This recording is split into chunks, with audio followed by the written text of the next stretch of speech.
નમસ્કાર મિત્રો, સ્વાગત છે તમારું અમારી યુટ્યુબ ચેનલમાં। તો મિત્રો, જે પંડિત દીનદયાળ ઉપાધ્યાય આવાસ યોજના છે કે જે યોજના અંતર્ગત મકાનના બાંધકામ કરવા માટે રૂપિયા 1,70,000 ની મર્યાદામાં સહાય આપવામાં આવે છે। તો વર્ષ 2026 માટે આ યોજનામાં ઓનલાઈન અરજી ફોર્મ શરૂ કરવામાં આવેલા છે।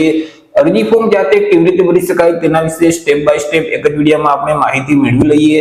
પરંતુ તે પહેલા વિડીયો ગમે તો લાઈક અને શેર કરી દેજો, ચેનલમાં નવા હોય તો ચેનલને સબસ્ક્રાઇબ કરી દેજો। તો ચાલો મિત્રો, વિડીયોની શરૂઆત કરીએ।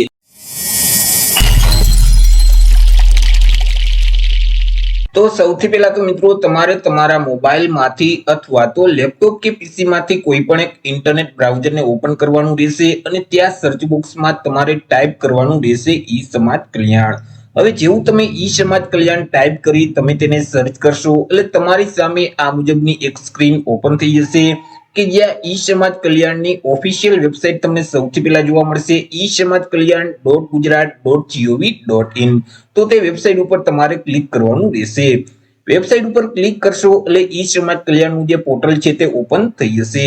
હવે મિત્રો, પોર્ટલ ઉપર જો તમે હજી સુધી તમારું રજીસ્ટ્રેશન નથી કરેલ તો સૌથી પહેલા તો તમારે તમારું રજીસ્ટ્રેશન છે તે કરવાનું રહેશે। તેના માટે અહીં તમે જોઈ શકશો નવા યુઝર કૃપા કરી અહીં નોંધણી કરો, તો ત્યાં તમારે ક્લિક કરી દેવાનું રહેશે। એટલે મિત્રો, તમને એક રજીસ્ટ્રેશન ફોર્મ છે તે આપી દેવામાં આવશે। તે ફોર્મમાં તમામ માહિતી તમારે ભરવાની રહેશે। હવે મિત્રો, આધાર કાર્ડમાં જેવી રીતે તમારું નામ છે એવી જ રીતે આખું નામ આ બોક્સમાં તમારે ટાઈપ કરી દેવાનું રહેશે। તમારું જે જેન્ડર છે મેલ કે ફિમેલ તે અહીંથી તમારે સિલેક્ટ કરી દેવાનું રહેશે। તમારી જે તે જન્મ તારીખ હોય તે અહીંથી કેલેન્ડરમાંથી સિલેક્ટ કરવાની રહેશે। ત્યાર પછી તમારા જે આધાર કાર્ડના નંબર છે તે નંબર અહીં તમારે ટાઈપ કરી દેવાના રહેશે। તમારું જે ઈમેલ આઈડી છે તે આ બોક્સમાં તમારે ટાઈપ કરવાનું રહેશે। ત્યાર પછી તમારી જે તે જાતિ હોય, જે તે કેટેગરી હોય તે કેટેગરી અહીંથી તમારે સિલેક્ટ કરી દેવાની રહેશે।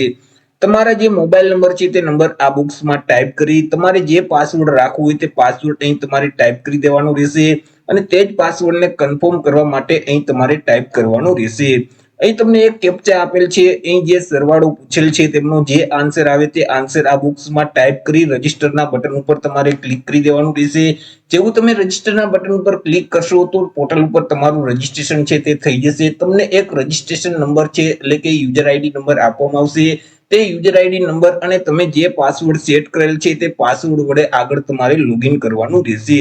લોગિન કરવા માટે ફરીથી તમારે હોમ સ્ક્રીન ઉપર આવી જવાનું રહેશે। તમને જે યુઝર આઈડી નંબર આપવામાં આવેલા છે તે આઈડી નંબર અહીં તમારે ટાઈપ કરી દેવાના રહેશે। તમે જે પાસવર્ડ સેટ કરેલ છે તે પાસવર્ડ આ બોક્સમાં ટાઈપ કરી અહીં ફરીથી તમને એક સરવાળો પૂછવામાં આવશે, તેમનો જે આન્સર આવે તે આન્સર આ બોક્સમાં ટાઈપ કરી લોગિનના બટન ઉપર તમારે ક્લિક કરવાનું રહેશે। જેવું મિત્રો તમે પહેલી વખત લોગિન કરશો એટલે આ મુજબની એક પ્રોફાઇલ છે તે જોવા મળશે। તમારે તમારી પ્રોફાઇલમાં તમામ માહિતી અપડેટ કરવાની રહેશે। હવે મિત્રો, અહીં તમારું નામ છે તે અહીં તમારે ટાઈપ કરી દેવાનું રહેશે। ગુજરાતીમાં આ બોક્સમાં તમારું નામ ટાઈપ કરવાનું રહેશે। તમારા પિતા કે પતિનું નામ છે તે અહીં ઇંગ્લિશમાં ટાઈપ કરવાનું અને ગુજરાતીમાં આ બોક્સમાં નામ ટાઈપ કરી દેવાનું રહેશે। ત્યાર પછી રજીસ્ટ્રેશન કરતી વખતે તમે જે આધાર કાર્ડ નંબર આપેલ છે તે નંબર ઓટોમેટિક લઈ લેશે, તેમાં તમે કોઈ પણ પ્રકારનો ફેરફાર નહીં કરી શકો। રજીસ્ટ્રેશન કરતી વખતે તમે જે જાતિ સિલેક્ટ કરેલ છે તે જાતિ અહીં ઓટોમેટિક આવી જશે, તેમાં પણ તમે કોઈ પણ પ્રકારનો ફેરફાર કરી શકતા નથી। તમારી જે તે જન્મ તારીખ હોય તે અહીં મિત્રો ટાઈપ કરી દેવાની રહેશે। તમારી પેટા જાતિ અહીંથી તમારે સિલેક્ટ કરી દેવાની રહેશે। તમારા જે તે મોબાઈલ નંબર હોય તે અહીં નંબર મિત્રો તમારે ટાઈપ કરી દેવાના રહેશે। તમારું જેન્ડર છે તે અહીંથી સિલેક્ટ કરી દેવાનું રહેશે। તમારું જે મેલ આઈડી છે તે અહીં ટાઈપ કરી દેવાનું રહેશે। ત્યાર પછી તમારા ફોન નંબર એટલે કે તમે જો લેન્ડલાઇન નંબર યુઝ કરતા હોય તો તમારા ફોન નંબર છે તે એસટીડી કોડ નંબર સાથે આ બોક્સમાં ટાઈપ કરવાના રહેશે। તમે સફાઈ કામદારના આશ્રિત બાળકો છો કે કેમ, જો સફાઈ કામદારના આશ્રિત બાળકો હોય તો આ સિલેક્ટ કરવાનું, નહીતર તમારે ના સિલેક્ટ કરી દેવાનું રહેશે। તમે શારીરિક રીતે વિકલાંગ વ્યક્તિ છો કે કેમ, જો વિકલાંગ વ્યક્તિ હોય તો આ સિલેક્ટ કરવાનું, નહીતર તમારે ના સિલેક્ટ કરી દેવાનું રહેશે। ત્યાર પછી મિત્રો, તાજેતરનો પાસપોર્ટ સાઇઝનો ફોટોગ્રાફ છે તે અહીં તમારે અપલોડ કરવાનો રહેશે। અહીં જે અપલોડનો ઓપ્શન આપેલ છે તેના ઉપર ક્લિક કરશો તો ડિવાઇસ ઓપન થઈ જશે કે જ્યાં તમે સ્કેન કરેલ તાજેતરનો પાસપોર્ટ સાઇઝનો ફોટોગ્રાફ રાખેલ છે તેને સિલેક્ટ કરશો તો અહીં ફોટોગ્રાફ છે તે અપલોડ થઈ જશે। ત્યાર પછી મિત્રો, નીચે તમારે અલગ અલગ બે સરનામા આપવાના રહેશે। તેમાં સૌથી પહેલા તો તમારું જે હાલનું સરનામું છે તે આપવાનું રહેશે। હાલના સરનામામાં રાજ્યનું નામ બાય ડિફોલ્ટ અહીં ગુજરાત સિલેક્ટ કરેલ જ આવશે, તેમાં તમે કોઈ પણ પ્રકારનો ફેરફાર નહીં કરી શકો। તમારા જિલ્લાનું નામ છે તે અહીંથી તમારે સિલેક્ટ કરી દેવાનું રહેશે। તાલુકાનું નામ સિલેક્ટ કરી તમારા ગામનું નામ છે તે અહીંથી તમારે સિલેક્ટ કરવાનું રહેશે। તમારું જે તે સરનામું હોય તે સરનામું અહીં તમારે ટાઈપ કરી દેવાનું રહેશે। તમારા એરિયાના પિનકોડ નંબર અહીં ટાઈપ કરવાના રહેશે।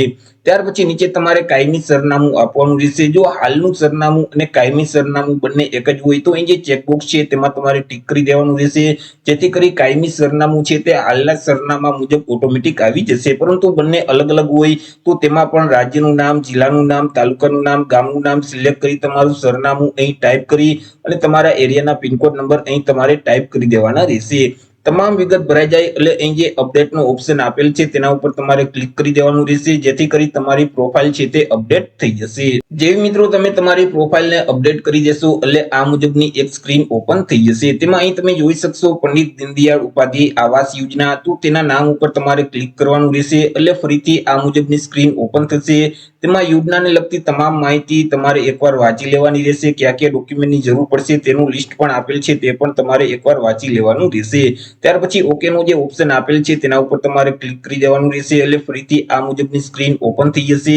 તેમાં અહીં તમે જોઈ શકશો જે પંડિત દીનદયાળ ઉપાધ્યાય આવાસ યોજનાના પ્રથમ હપ્તા માટે અરજી કરો તો તેના ઉપર તમારે ક્લિક કરવાનું રહેશે, જેથી કરી આગળ મિત્રો તમને એક અરજી ફોર્મ આપી દેવામાં આવશે. અરજી ફોર્મ છે તે અલગ અલગ 4 સ્ટેપમાં હશે. 4 સ્ટેપ તમારે ફરજિયાત કમ્પ્લીટ કરવાના રહેશે. પહેલા સ્ટેપમાં તમારે વ્યક્તિગત માહિતી આપવાની રહેશે.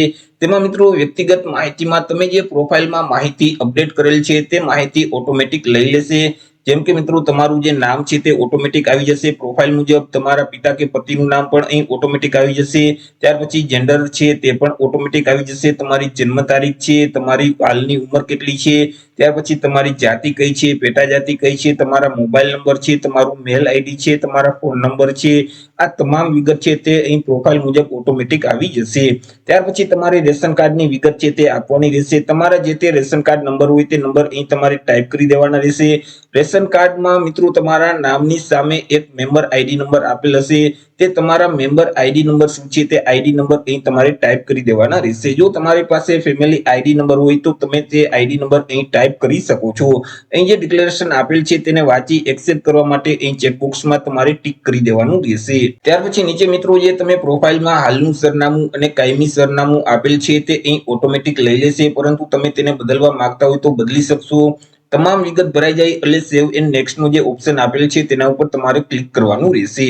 એટલે મિત્રો તમારી અરજી છે તે બીજા સ્ટેપમાં આવી જશે કે જ્યાં તમારે યોજનાની વિગત એટલે કે અરજીની વિગત તમારે આપવાની રહેશે. હવે મિત્રો અહીંથી તમને જે ઓપ્શન લાગુ પડે તે ઓપ્શન તમારે સિલેક્ટ કરી દેવાનું રહેશે. જેમ કે તમે બીપીએલ કેટેગરીમાં આવતા હોય તો અહીં બીપીએલ નો ઓપ્શન છે, શ્રમયોગી, વિધવા, વિકલાંગ, અતિ પછાત જાતિ, ત્યક્તા, તમને જે ઓપ્શન લાગુ પડે તે ઓપ્શન સિલેક્ટ કરવાનું રહેશે. પરંતુ આમાંથી એક પણ ઓપ્શન લાગુ નથી પડતો તો અહીં જે અન્યનો ઓપ્શન આપેલ છે તેને તમારે સિલેક્ટ કરી દેવાનું રહેશે. ત્યાર પછી અરજદાર જે વ્યવસાય કે ધંધો કરતા હોય તેની વિગત આ બોક્સમાં તમારે ટાઈપ કરી દેવાની રહેશે. તમારી પાસે જે વાર્ષિક આવકનો દાખલો છે તેમાં જેટલી આવક લખેલ છે તે આવક અહીં તમારે ટાઈપ કરવાની રહેશે. રેશન કાર્ડમાં જેટલા સભ્યોના નામ છે તેમની સંખ્યા અહીં તમારે ટાઈપ કરી દેવાની રહેશે. ત્યાર પછી તમે જે આવાસ એટલે કે મકાનનું બાંધકામ કરવા માંગો છો તે ખુલ્લા પ્લોટ ઉપર મકાનનું બાંધકામ કરવા માંગો છો કે કાચું આવાસ છે તે પાડી અને તેના ઉપર મકાનનું બાંધકામ કરવા માંગો છો, જે ઓપ્શન લાગુ પડે તે ઓપ્શન તમારે સિલેક્ટ કરી દેવાનું રહેશે. ત્યાર પછી જે જગ્યાએ તમે નવું મકાન બનાવવા માંગતા હોય તેનું મિત્રો અહીં સરનામું તમારે ટાઈપ કરી દેવાનું રહેશે. જે પ્લોટ ઉપર તમે મકાનનું બાંધકામ કરવા માંગો છો તે પ્લોટની માહિતી આપવાની રહેશે. તે કેટલા વારનો પ્લોટ છે તે વારમાં અહીં તમારે પ્લોટનો જે વિસ્તાર છે તે ટાઈપ કરી દેવાનો રહેશે. ત્યાર પછી તમે જે નવું મકાનનું બાંધકામ કરવા માંગો છો તેની પાછળ ખરેખર અંદાજિત કુલ ખર્ચ કેટલો થવાનો છે તે અંદાજિત ખર્ચ અહીં તમારે ટાઈપ કરવાનો રહેશે. તમે જે પ્લોટ ઉપર મકાનનું બાંધકામ કરવા માંગો છો તે એરિયામાં કેટલા વર્ષથી ત્યાં રહો છો તે વર્ષ આ બોક્સમાં તમારે ટાઈપ કરવાના રહેશે. ત્યાર પછી તમારે બેંક ખાતાની વિગત આપવાની રહેશે. તમારું ખાતું જે બેંકમાં હોય તે બેંકનું નામ અહીં તમારે ટાઈપ કરી દેવાનું રહેશે. શાખાનું નામ છે તે અહીં ટાઈપ કરી શાખાનો IFSC કોડ નંબર અહીં ટાઈપ કરી દેવાનું રહેશે અને તમારા ખાતા નંબર આ બોક્સમાં ટાઈપ કરવાના રહેશે. તમામ વિગત ભરાઈ જાય એટલે ફરીથી સેવ એન્ડ નેક્સ્ટ નો જે ઓપ્શન આપેલ છે તેના ઉપર તમારે ક્લિક કરવાનું રહેશે. આગળ મિત્રો તમારી અરજી ત્રીજા સ્ટેપમાં આવી જશે કે જ્યાં તમારે તમામ ડોક્યુમેન્ટ અપલોડ કરવાના રહેશે. તમે જે ડોક્યુમેન્ટ અપલોડ કરો છો તેની સાઇઝ 1 MB કરતા ઓછી હોવી જોઈએ. જો 1 MB કરતા વધારે સાઇઝ હશે તો તે ડોક્યુમેન્ટ અપલોડ થતું નથી. સૌથી પહેલા તો તમારે તમારું આધાર કાર્ડ છે તે અપલોડ કરવાનું રહેશે. હવે મિત્રો જે ડોક્યુમેન્ટ તમારે અપલોડ કરવું હોય તો તેની સામે અહીં ચોઈસ ફાઇલનો ઓપ્શન જોવા મળશે, તેના ઉપર ક્લિક કરશો તો ડિવાઇસ ઓપન થઈ જશે કે જ્યાં તમે જે તે ડોક્યુમેન્ટ સ્કેન કરી રાખેલ છે તેના ઉપર ક્લિક કરશો તો તે ડોક્યુમેન્ટ અપલોડ થઈ જશે. બીજા નંબરમાં તમારે રેશન કાર્ડ અપલોડ કરવાનું રહેશે. રેશન કાર્ડના મિત્રો નામ અને નંબર વાળા બંને પેજ એક સાથે સ્કેન કરી અને તમારે અપલોડ કરવાના રહેશે. એ રેશન કાર્ડના નંબર છે તે તમારે ટાઈપ કરવાના રહેશે. ત્યાર પછી તમારી પાસે જે જાતિનો દાખલો છે તે જાતિનો દાખલો અપલોડ કરવાનો રહેશે. જો તમે આર્થિક રીતે પછાત વર્ગના અરજદાર છો તો તમારી પાસે જે શાળા છોડ્યાનું પ્રમાણપત્ર એટલે કે લિવિંગ સર્ટિફિકેટ છે તે તમારે અપલોડ કરી દેવાનું રહેશે. તમે મિત્રો દાખલો અથવા તો જે એલસી અપલોડ કરવા માંગો છો તેમના નંબર અહીં તમારે ટાઈપ કરવાના રહેશે. ત્યાર પછી આવકનો દાખલો અપલોડ કરવાના રહેશે. દાખલાના નંબર ટાઈપ કરી દેવાના રહેશે. રહેઠાણના પુરાવા તરીકે કોઈ પણ એક ડોક્યુમેન્ટ આપવાનું રહેશે. વીજળી બિલ, લાયસન્સ, ભાડા કરાર, ચૂંટણી કાર્ડ છે, આ ચારમાંથી કોઈ પણ એક ડોક્યુમેન્ટ તમારે રહેઠાણના પુરાવા તરીકે આપવાનું રહેશે. તમે જે ડોક્યુમેન્ટ અપલોડ કરવા માંગતા હોય તેમના નંબર અહીં તમારે ટાઈપ કરવાના રહેશે. ત્યાર પછી મિત્રો કોઈ ગરીબી આવાસ યોજના હેઠળ ત્યાર મકાન મળેલું હોય તો તેના જે ફાળવણીના હુકમની નકલ છે, એલોમેન્ટ લેટરની જે પ્રમાણિત નકલ છે તે નકલ અપલોડ કરવાની રહેશે. ત્યાર પછી મિત્રો જમીન માલિકીનો આધાર દસ્તાવેજ, આકરણી પત્રક, હકપત્રક, સનદ પત્રક જે લાગુ પડે તે ડોક્યુમેન્ટ તમારે અપલોડ કરવાનું રહેશે. મકાન બાંધકામ કરવાની જે રજા ચીઠી છે તે તમારે અપલોડ કરવાની રહેશે. આ જે મકાન બાંધકામ કરવાની રજા ચીઠી છે તે તમારા ગ્રામ પંચાયત ખાતે જે તલાટી કમ મંત્રી આવેલું હોય તે કાઢી આપશે. મિત્રો તે ડોક્યુમેન્ટ તમારે અહીં અપલોડ કરી દેવાનું રહેશે. ત્યાર પછી મકાન સહાય મંજૂર કરવા માટે તલાટી કમ મંત્રી અથવા તો સિટી તલાટી દ્વારા આપવામાં આવેલું જે પ્રમાણપત્ર છે તેમજ જે ચતુર્થ દિશાનો દાખલો છે તે દાખલો તમારે અપલોડ કરવાનો રહેશે. જો તમે બીપીએલ કેટેગરીમાં આવતા હોય તો બીપીએલ નો જે દાખલો છે તે અપલોડ કરી દેવાનો રહેશે. જો તમે વિધવા અરજદાર હોય તો પતિના મરણનો દાખલો અપલોડ કરવાનો રહેશે. બેંક ખાતાની જે પાસબુક છે તે પાસબુકના પ્રથમ પાનાની નકલ અથવા તો કેન્સલ ચેક છે તે તમારે અપલોડ કરવાનું રહેશે. વેરા પાવતી છે તે અપલોડ કરવાની રહેશે અને વેરા પાવતીના નંબર અહીં તમારે ટાઈપ કરી દેવાના રહેશે. સેલ્ફ ડિક્લેરેશન ફોર્મ એટલે કે સ્વ ઘોષણા પ્રમાણપત્ર છે તે તમારે અપલોડ કરવાનું રહેશે. ત્યાર પછી તમે જે ખુલ્લા પ્લોટ ઉપર મકાનનું બાંધકામ કરવા માંગો છો અથવા તો જે જર્જરિત કે કાચી ગાર માટીનું મકાન છે તે પાડીને નવું મકાન તમે બનાવવા માંગો છો તો તેમના ફોટા છે તે પણ તમારે અપલોડ કરવાના રહેશે.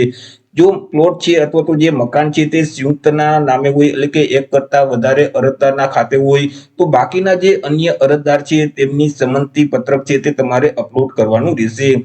તો આટલા ડોક્યુમેન્ટ તમારે વ્યવસ્થિત સ્કેન કરી અપલોડ કરી દેવાના રહેશે. તમામ ડોક્યુમેન્ટ અપલોડ થઈ જાય એટલે અહીં જે સેવ એન્ડ નેક્સ્ટ નો જે ઓપ્શન આપેલ છે તેના ઉપર તમારે ક્લિક કરવાનું રહેશે. જેથી કરી મિત્રો તમારી અરજી છે તે ચોથા સ્ટેપમાં આવી જશે કે જ્યાં તમને યોજનાના નિયમો અને શરતો જોવા મળશે. તે એકવાર તમારે વાંચી લેવાના રહેશે. ત્યાર પછી એક્સેપ્ટ કરવા માટે અહીં જે ચેકબોક્સ છે તેમાં તમારે ટિક કરી અને સેવ એપ્લિકેશનનો ઓપ્શન આપેલ છે તેના ઉપર તમારે ક્લિક કરી દેવાનું રહેશે. જેવું તમે સેવ એપ્લિકેશનના બટન ઉપર ક્લિક કરશો એટલે મિત્રો તમારી અરજી છે તે ફાઇનલી સબમિટ થઈ જશે. તમને એક અરજી નંબર છે તે આપી દેવામાં આવશે.